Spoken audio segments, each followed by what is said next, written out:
Umuntu uzovamile ukuba mfishane uma ngabe engathathi 2 hours. Kodwa uma ngaba mude mhlawumbe ngizothi 5 minutes. Angithani ngizwa ke lokho. Uma ngenzeka ngibe mfishane ngithatha 3 hours. Kodwa uma ngenzeka ngibe mude ngithatha 5 minutes. Ithi ke indaba yami lapha nje ngoba ngibenyiwe kungenzeka. Kodwa ke ngifuna ukuthi sihlukanise lezi zinto zokumenyelwa noma zokumenywa. Ikhona into kamoya emema umuntu imemele endlini kaNkuluNkulu. Kukhona umuntu osontayo omema umuntu asontanayo ukuthi abaye endlini kaNkuluNkulu. Kodwa umema umuntu ongeke abe sendlini kaNkuluNkulu ngokukamoya kodwa uzoba khona besendlini kaNkuluNkulu.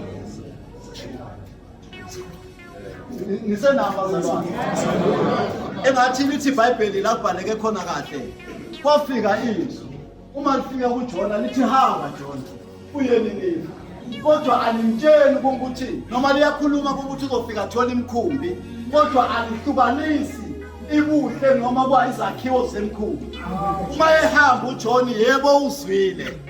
Noma ulayezeke kahle. Uma efika emfuleni yebo uyayibona imkhumbi.